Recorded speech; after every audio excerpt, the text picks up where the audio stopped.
So LOHAS consumers comprise about 13 to 19% of the adult population on average, and they're the tip of the spear. And so they're the ones who are the early adopters and the innovators. They're the ones who research and investigate. And we all have friends like this. So they're the ones who tell you, oh my God, I just saw this documentary, you got to see this.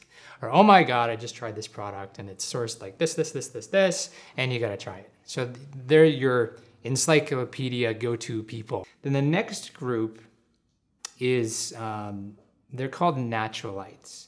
And Naturalites are people who really focus on personal health.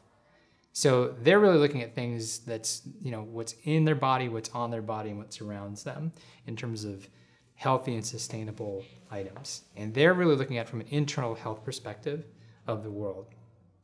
They might be new moms, or they might have an allergy or a health issue, which kind of brings them into the natural foods and organic space. And that initially gets them in the doorway, in which then they kind of look around and they see all these different items, and it kind of continues on to their evolution, in which then they could become a LOHAS consumer.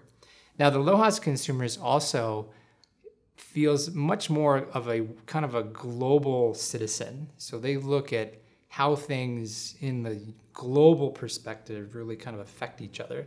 So it could be like global warming, or it could be that there's a conflict over here and there's social justice issues, and they're very aware of that. They tend to be a very educated group, and they look at the world in terms of this community that they're a part of. So they have kind of this, they tend to have a global perspective on things. Whereas the Naturalite, is really focusing on their health and their vitamins and their supplements, or their massages, and it gets to be kind of like an internal kind of engagement aspect. So, and then after them is a group called conventionals. And conventionals are very practical.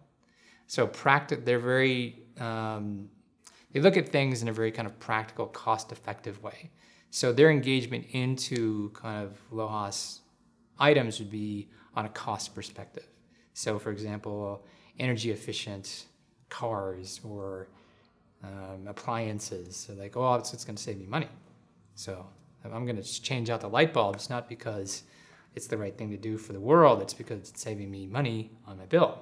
So those are the types of people who tend to really focus on, things in terms of those costs, and they're not, it's nice to have the advancements of solar or of, computer chips that are, being used in a way that's more environmental, but that's not really their focus. So those are kind of the breakups of groups, and then really the majority kind of fall between the conventional and the natural LOHAS kind of group. That's like about 60% of the population at least. If you have a little bit of understanding of Naturalites or conventionals or people who are kind of in between and such, yeah, then it's something that you could really kind of dial into what that is. And there's so many tools now to, get to the particulars of what's interesting for people and what resonates.